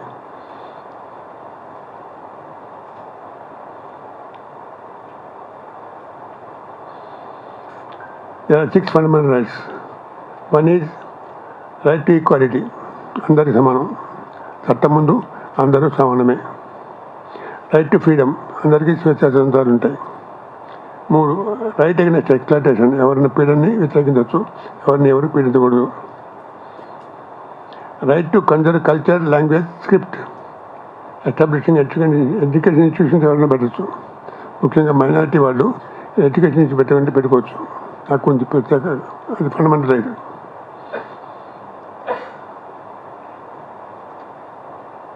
Right to resort to constitutional remedy, అంటే కాన్స్టిట్యూషన్ నుంచి మనం రెమెడీ పొందాలి. కోర్టుకు వెళ్ళచ్చు, ఏదైనా అన్యాయం జరిగితే హక్కులు అమలు జరగదు కోర్టుకు వెళ్ళచ్చు, హక్కులు అమలు జరగాలని కోర్టుకు వెళ్ళచ్చు. ఇది కాకుండా రోడ్ నెంబర్ 22 ఉంది. రోడ్ నెంబర్ 17, ఆర్టికల్ 17 ఏంటంటే అబాలిషన్ ఆఫ్ అన్టచబిలిటీ. మన దేశానికి ప్రత్యేకమైంది. అన్టచబిలిటీ అనేది, క్యాస్ట్ అనేది మన దేశానికే ప్రత్యేకమైన రాజ్యం. ముఖ్యంగా కులం అనేది చాలా ప్రమాదకరమైంది. ఇది మతం కంటే ఎక్కువ ప్రమాదకరమైందని మోడీ అంటాడు, మన అంబేద్కర్ అంటాడు.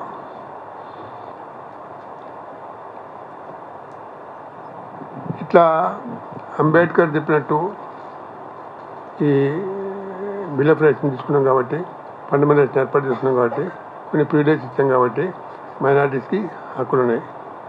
మైనారిటీస్ హక్కులు కల్పించడం ఒకటే ఒక పరిష్కారం, అది జరిగింది.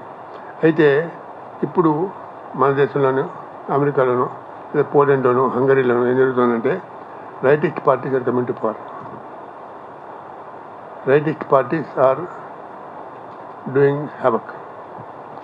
హంగరీలో, పోలాండ్లో 2 అధికారంలోకి వచ్చేసినాయి. డెన్మార్క్లో వచ్చేది నుండి యాంటీ ఇమిగ్రెంట్ పాలసీస్ అనుసరించే పార్టీ వచ్చింది, కానీ ఎనఫ్ ఓట్స్ రాలేదు కాబట్టి they are not coming to power. నెదర్లాండ్స్లో anti immigration party has got more votes, but it not get enough seats to form a government. 2016లో డొనాల్డ్ ట్రంప్ అనేవాడు బాహాటంగా I am male chauvinist, I am nationalist, I want to make America great again, MAGA అని స్పష్టంగా చెప్తున్నా కూడా అతను ఎన్నుకున్నారు. ఒక తరం చూశారు, ఇంకో తరం బుష్ వచ్చాడు, మళ్ళీ ఇంకో తరం ఆయన వచ్చాడు. వచ్చిన తర్వాత ఏంటి, ఈ showing hell to the immigrants. మన ఇమిగ్రెంట్స్గా పోయి అక్కడ చెట్లైన మన పిల్లలు, మన సోదరులు చాలా బాధపడుతున్నారు. చాలా భయంకర పరిస్థితుల్లో ఉన్నారు. ఎప్పుడు ఖాళీ చేసి పోవాలో, అక్కడి నుంచి రావాలో తెలీదు, ఎప్పుడు ఏం చేస్తారో తెలీదు. అది కాక టారిఫ్స్ వేయటం, ఇంపోర్ట్ చేసుకున్నాం ఇంతవరకు, చాలా ఇంపోర్ట్ చేసాం. ఆ ఇంపోర్ట్ మీద టారిఫ్ ఉంటుంది, 25% టారిఫ్ వేశారు ఫస్ట్. అంత అది ఇంకో 25, ఎందుకు 20% చేయడం?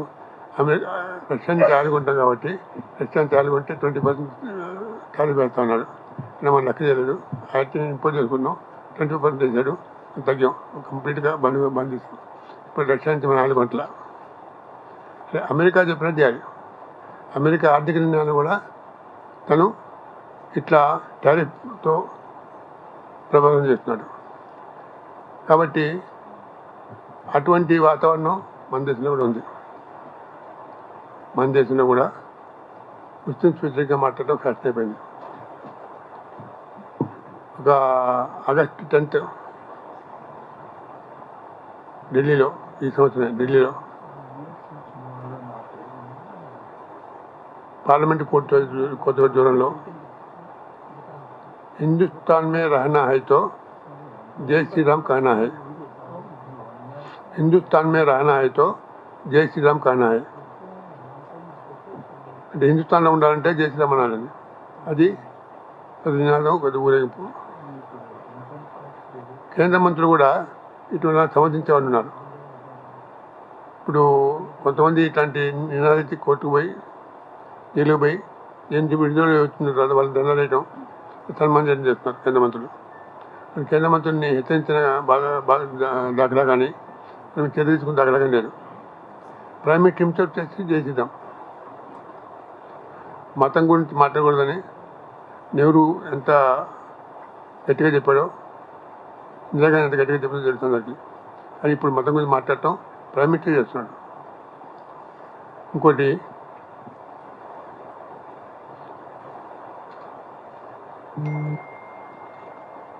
जब मुल्ले काटे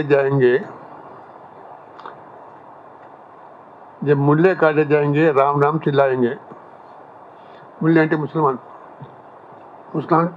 ఎప్పుడైతే నరికేస్తామో, ఎప్పుడైతే చంపేస్తామో రామరామని నినాదం చేయాలి, జై శ్రీరామని నినాదం చేయాలి. ఇటువంటి నినాదాలు ఇస్తూ ఢిల్లీలో చూస్తున్నారు. వాళ్ళ మీద చర్యలు లేవు. ప్రైమ్ మినిస్టరే మరి లిస్టులు పెట్టేవాడు కనుక్కోవచ్చు, మరి గడ్డం పెట్టేవాడిని కనుక్కోవచ్చు. ఇప్పుడు యూపీ ఉంది. యూపీలో ఎన్నికలు జరుగుతున్నాయి, బీజేపీ గెలుస్తుంది. మొన్న ఎన్నికల్లో మొత్తం 403 సీట్లలో 306 సీట్లు బీజేపీకి వచ్చినాయి. 304లో ఒక్క ముస్లిం లేడు. యూపీలో 16% మంది ముస్లిమ్స్ ఉన్నారు. ఈ లాస్ట్ సెన్సస్లో దేశంలో 15.5% ముస్లిమ్స్ ఉన్నారు. 100 మందిలో 15.5% మంది ముస్లిమ్స్. ఇటువంటి 15% ఉన్న ముస్లిమ్స్ ఒక్కరు కూడా మీద దాటలేరు. National party BJP, it is national party. BJP parliamentary పార్టీలో నాట్ ఎ సింగిల్ ముస్లిం. అంటే ముస్లిమ్స్ వ్యతిరేకంగా మాట్లాడితే హిందూస్ కన్సల్టేట్ అవుతారు, హిందూస్ ఓటేస్తారు అని అనుకొని కావాలని ముస్లిం వ్యతిరేకంగా మాట్లాడుతున్నారు. కావాలని ముస్లింస్ ఒక సీట్ కూడా ఇవ్వట్లేదు. ముస్లిమ్స్ని అవమానపాలు చేస్తున్నారు. ఇప్పుడు లించింగ్ అని ఒకటి ఉంది, మీకు తెలుసు. లించింగ్ అంటే లాక్ కొట్టడం, చంపేయడం. లించింగ్ కేసులు 2015 and 2018 మధ్య 44 కేసులు జరిగినాయి.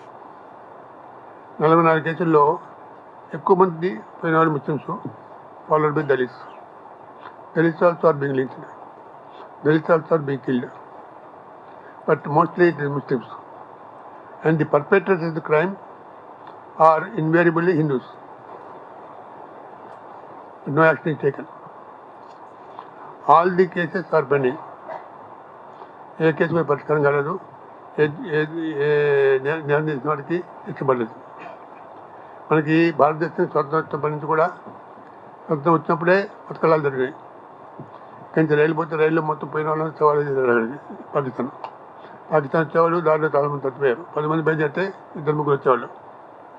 ఒక తండ్రి పోయేవాడు, తల్లి పోయేది, కొడుకు వచ్చేవాడు, కూతురు వచ్చేది. అట్లాంటి మతకాలాలతోనే మన దేశం ప్రారంభమైంది. మతకాలాలు కొనసాగుతూనే ఉన్నాయి. మతకాలాలు జరిగినప్పుడల్లా అటు ఇటు వెళ్ళి చాలామంది పోతారు. కానీ విచిత్రంగా ఏంటంటే బాబరీ మసీద్ విధ్వంసం జరిగినప్పుడు, బాబరీ మసీద్ కూలిపోయినప్పుడు అప్పుడు అన్ని చోట్ల మతకాలాలు జరిగినాయి. బాంబేలో ఎక్కువ జరిగినాయి. ఇప్పుడు శివసేన చీఫ్ బాల్ ఠాకరే జయించాలని అన్నారు. మతకాలాలు జరిగినప్పుడు చర్యలు తీసుకోవడానికి ప్రభుత్వం మీద ఆధారపడింది. గుజరాత్లో 2000లో మతకాలాలు జరిగినప్పుడు చీఫ్ మినిస్టర్గా ఉన్నారు నరేంద్ర మోడీ ఉన్నాడు. చర్యలు తీసుకున్న 3 రోజులు చర్యలు తీసుకుంటే 3 రోజులు వదిలేశారు. 2000 మంది చచ్చిపోయారు ముస్లిమ్స్. దీనికి కారణం ఏంటి? అంతకుముందు ఒక రైల్లో అయోధ్య నుంచి బయలుదేరిన 50 మంది కర్తవ్యులు వస్తుంటే బయట గొల్లెం పెట్టి కంపార్ట్మెంట్కి తగలబెట్టేదాన్ని. 50 మంది చచ్చిపోయారు. 50 మందిని ఊళ్ళో ఊరేగించారు. హిందువులో రోషం పెరిగింది, ఆగ్రహం కట్టెత్తుకుంది. వాళ్ళు దాడి చేశారు దేశం మొత్తం, గుజరాత్ అంతా. దీన్ని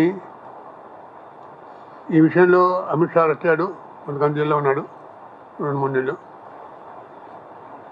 ప్రైమ్ మినిస్టర్ అట్లా కాలేదు. ఇప్పుడు కూడా ఈ లించింగ్లో కూడా ప్రభుత్వం పాత్ర ఉన్నది. అక్కడ ప్రభుత్వం ఏం మాట్లాడదు, ప్రభుత్వం పాత్ర ఉన్నది, ప్రభుత్వం చేయదు. కానీ ఎవరిని చేస్తే ఊరుకుంటుంది, చూస్తూ ఊరుకుంటుంది. ఇటువంటి అన్యాయం జరుగుతూ ఉంటే అంబేద్కర్ 25 నవంబర్ 1949లో రాజ్యాంగ సభలో మాట్లాడుతూ ఏం చెప్పాడన్నా, ఈ డెమోక్రాటిక్ ఇన్స్టిట్యూషన్స్ క్రమంగా డైల్యూట్ అవుతాయి. డెమోక్రాటిక్ ఇన్స్టిట్యూషన్ వాళ్ళు అడ్డదారులు ప్రవేశపెడతారు, ఆటోక్రాటిక్ లీడర్స్ అవుతారు.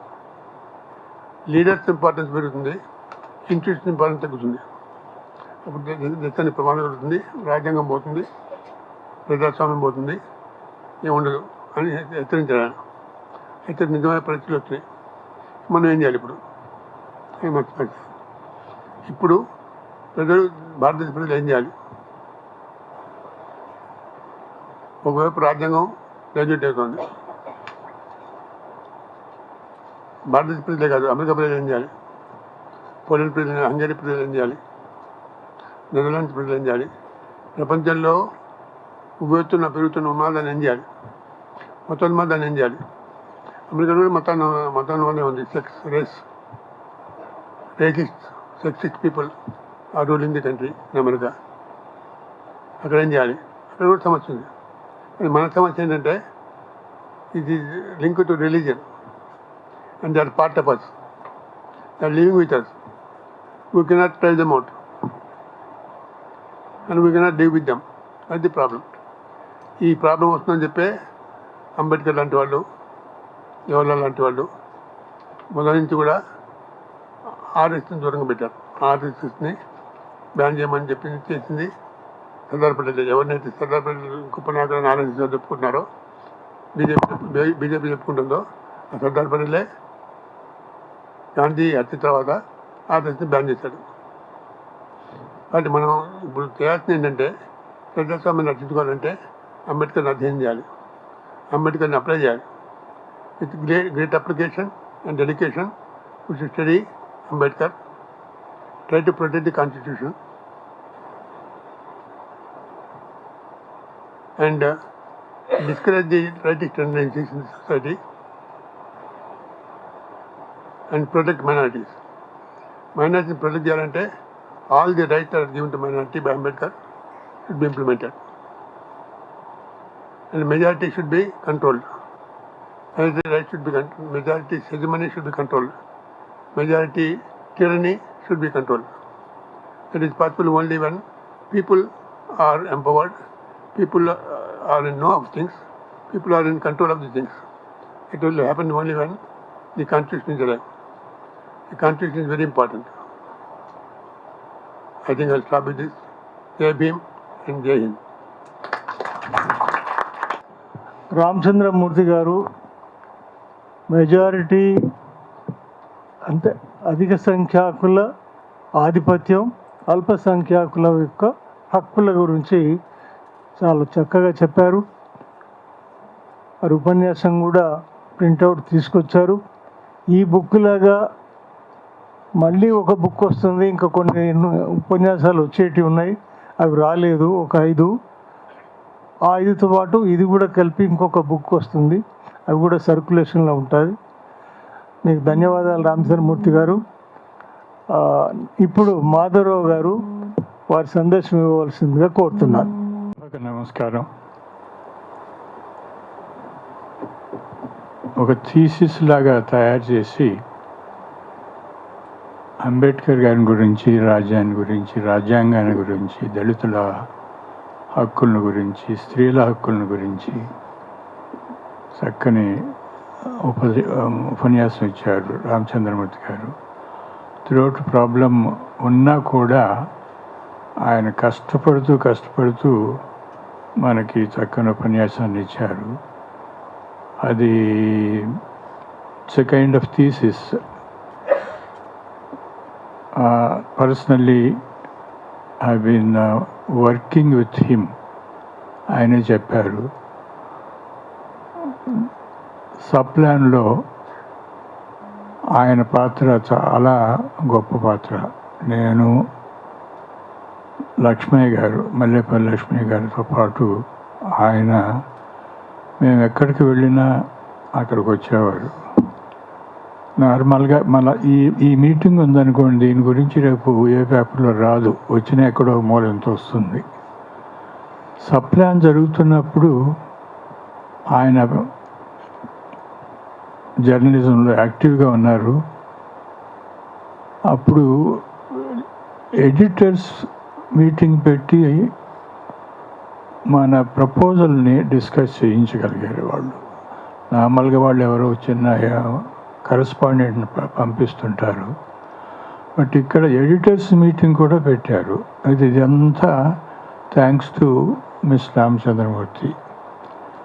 సెంటర్ ఫర్ డెవలప్మెంట్ స్టడీస్లో ఏం జరిగినా వారు ఒక ముఖ్య పాత్ర వహిస్తుంటారు.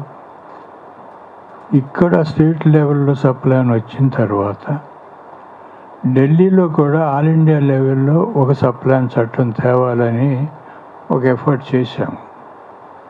అప్పటికి బీజేపీ వచ్చింది. బికాస్ కాంగ్రెస్ గవర్నమెంట్ 2014 వరకు సోనియా గాంధీ గారు సప్లాన్ యాక్ట్ చేయటానికి ఒప్పుకున్నా కూడా దుర్మార్గులు మన్మోహన్ సింగ్, తర్వాత ఈ చిదంబరం, మాంటెక్ సింగ్, ఈ ముగ్గురు 3 దయ్యాల్లాగా ఆమెను ఓవర్రూల్ చేసి ఆ చట్టం చేయలే. ఆ చట్టం చేయడానికి ఢిల్లీలో కూడా చాలా ప్రయత్నం చేశాము.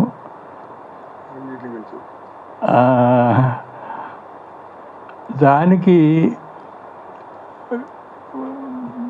మోడీని కలవడానికి ప్రయత్నం చేస్తే కుదరలేదు. సో నెక్స్ట్ బెస్ట్ ఏమిటని చెప్పేసి అమిత్ షా గారిని, తర్వాత president of the BJP party, ఆయన్ని బీజేపీ సమన్వయకర్త, గవర్నమెంట్తో సంబంధం రిలేషన్షిప్ డీల్ చేసే అతను, ఆ ముగ్గురిని నేను, లక్ష్మయ్య గారు, రామచంద్రమూర్తి గారు కలిసి వారికి ప్రపోజల్ ఇచ్చాము. వాళ్ళు ఇప్పుడే వచ్చాము మేము అధికారంలోకి, మేము ఆలోచిస్తామన్నారు. 14 ఏళ్ళు అయింది, ఇంకా ఆలోచిస్తూనే ఉన్నారు, దురదృష్టం. బట్ నేను చెప్పదలుచుకున్నది ఏంటంటే ఈయన పాత్ర ఎంత ఉంది అనే దానికి ఈ ఎగ్జాంపుల్స్ అన్నమాట. మొన్న కూడా ఈ సిడిఎస్ ఆఫీస్లో we had a lecture, there he also participated. So Ramachandramurthy గారికి ప్రత్యేకమైనటువంటి నా అప్రిసియేషను, నా గ్రాటిట్యూడ్ ఐ మస్ట్ షో. ఇది అంబేద్కర్ గారి గురించి ఆయన చెప్పిన తర్వాత మళ్ళా 8 గంటలు అయిపోయింది కాబట్టి నేను మళ్ళీ ఎక్కువ చెప్పదలుచుకోలేదు.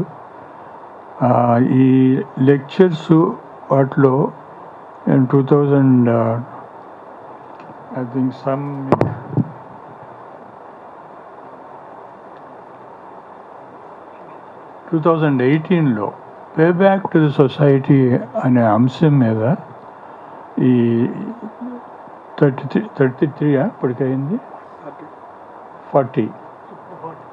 40th ఆ మందిలో నేను ఒకడిని. దాని సబ్జెక్ట్ ఏంటంటే pay back to the society. ఈ మాటలో అన్నది మీ అందరికీ తెలుసు, మహాత్ముడు అంబేద్కర్ గారు. మరి చాలామంది వారి పోరాటం వల్ల బాగుపడ్డారు. పొలిటికల్ ఫీల్డ్ కావచ్చు, సర్వీసెస్లో కావచ్చు, ఉన్నతమైనటువంటి ఐఏఎస్, ఐపీఎస్ వాటిలో కూడా ఈ రిజర్వేషన్లో సెలెక్ట్ అయ్యి పెద్ద పెద్ద పోస్టులు చేస్తున్న వాళ్ళు చాలామంది ఉన్నారు. మరి వాళ్ళు pay back to the society అనేది దాదాపు మర్చిపోయినట్టే. నేను చాలా మర్యాదగా ఉండడానికి దాదాపు అన్నాను, లేకపోతే మర్చిపోయారు అంటే మోర్ అప్రోప్రియేట్ దాని దాదాపు అనేది. ఇది దురదృష్టం. ఆయన బహుశా దేని గురించి కాకపోయినా దీని గురించి ఎక్కువ బాధపడుతుంటారు. అప్పుడే ఆగ్రాలోనే చెప్పాడు, నేనేదో దీనివల్ల పైకి వచ్చిన వాళ్ళు పైకి రాని వాళ్ళకి చేయూతనిచ్చి బాగా కాస్త హెల్ప్ చేయండి అని నేను అనుకున్నాను. అది చేయట్లేదు. మీరు మీ సులాభం కొరకే మీరు పనిచేస్తున్నారు, మీ ప్రమోషన్లకి మీ ట్రాన్స్ఫర్ల కొరకే తిరుగుతున్నారని ఆయన ఆగ్రాలో మాట్లాడుతూ కళ్ళ నీళ్ళు పెట్టుకున్నాడు ఆయన. ఇప్పుడైతే ఆయన కళ్ళ నీళ్ళు ఒక సముద్రం అయి ఉండేది, ఎందుకంటే అప్పటి నుంచి ఇప్పటికీ ఇంకా క్షీణించిపోయింది పరిస్థితి. కులాన్ని దాచుకుంటున్నారు. నేను చెప్తుంటాను, మా ఎక్కడికి పోయినా ఇంట్లో ప్రతి ఇంట్లో దాదాపు ఒకటి 2 3 దేవుళ్ళ బొమ్మలు ఉంటాయి. మరి అంబేద్కర్ అయిన వాడు అంబేద్కర్ బొమ్మ పెట్టుకోవాలి, ఫూలే బొమ్మ పెట్టుకోవాలి, కాన్షీరామ్ బొమ్మ పెట్టుకోవాలి. సో మీరు జనాభా లెక్కలు చూసి ఐఏఎస్ ఐపీఎస్ వాళ్ళ ఇళ్ళల్లో అందరిని చూడండి, ఎవరైనా పోయి. అది కనపడదు ఒక్క మా ఇంట్లో తప్ప. ఒకవేళ ఎవరన్నా నాన్ ఎస్సీస్ ఒక విఐపి ఒక ఇంపార్టెంట్ పర్సన్ ఇంటికి వస్తున్నారంటే ఒక పొరపాటున ఒక బొమ్మ ఉంటే తీసి లోన్ పెట్టేస్తుంటారు వాళ్ళు. ఎందుకంటే వాళ్ళ కులం తెలియకూడదు, వాళ్ళ ఐడెంటిటీ తెలియకూడదు. అదొక నామోషి లెవెల్లో చెప్తున్నారు. సో నేను ప్రతి చోట చెప్తుంటున్నాను, ఒక గ్రూప్ లాగా తయారైపోయి ప్రతి ఇంటికి వెళ్ళండి, ఐఏఎస్ ఐపీఎస్ ఇంకా ఈక్వల్ అండ్ పోస్ట్లో. అంబేద్కర్ బొమ్మ ఉందా లేదా, కాన్షీరామ్ బొమ్మ ఉందా లేదా, లేకపోతే మన ఇతను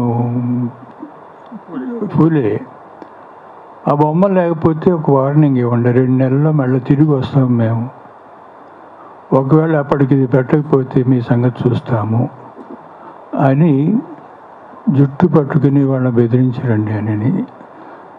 అది దానికి చేయడానికి నాకు సైన్యం దొరకట్లా. మీలో ఎవరన్నా ముందుకు వస్తే I will be very very happy. I see 3-4 hands piling up. So I'll give a list of these people. I'll ask my friend Gyaneshwar to organize this. సీరియస్గా నేను ఊరికి నవ్వుతూ చెప్పడం కాదు. మాకు మంత్లీ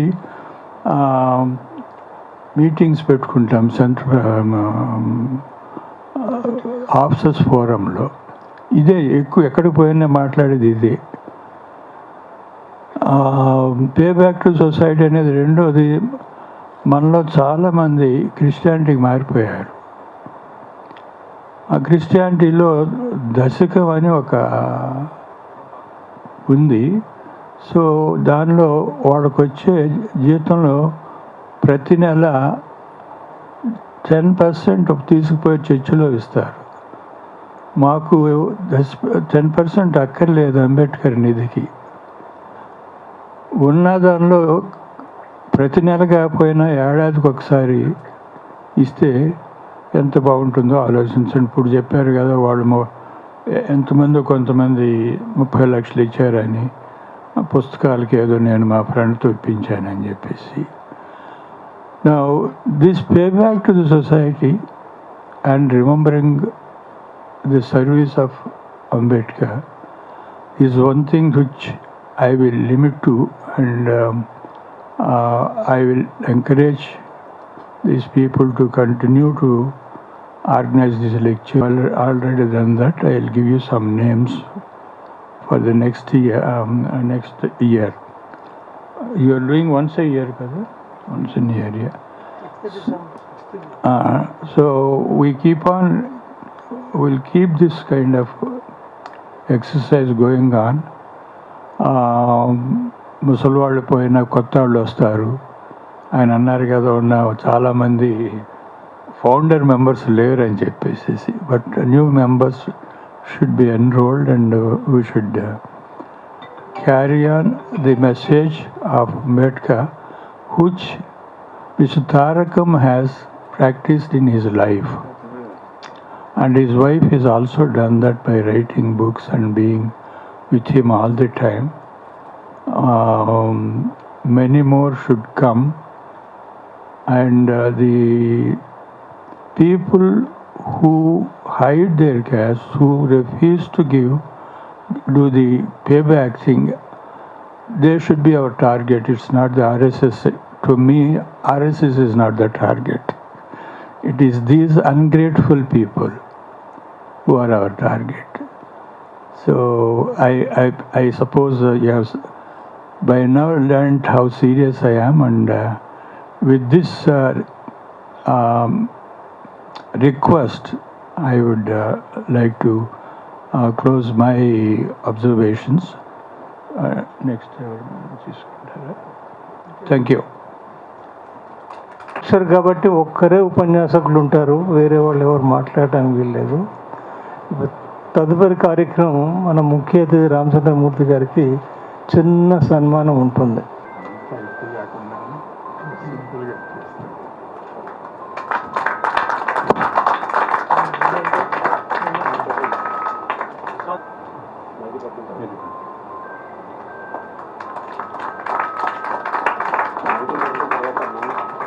అందరికీ జై భీమ్. ఈరోజు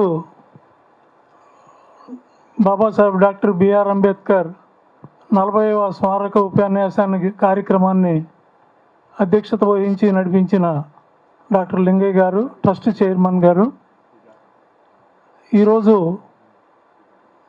స్మారక ఉపన్యాసం డెలివర్ చేసిన పెద్దలు రామచంద్రమూర్తి గారు, అట్లానే అద్వితీయుడు 2వ బుక్ రిలీజ్ చేసిన పెద్దలు మాధవరావు గారు, వేదికను అలంకరించిన ఉపాధ్యక్షులు డాక్టర్ యాదయ్య గారు, వినోద్ కుమార్ గారు, అట్లానే general secretary, finance secretary Kanumala Gnaneshwar garu, ఈ స్మారక ఉపన్యాసం వెంటాగి విచ్చేసిన పెద్దలు, అతిథులు, మిత్రులందరికీ జై భీమ్ తెలియజేస్తూ, పత్రికా విలేకరులు, ఈ ప్రెస్ క్లబ్ యాజమాన్యం వారికి అందరికీ కూడా ధన్యవాదాలు తెలియజేస్తున్నాను. ట్రస్ట్ తరపున జై భీమ్.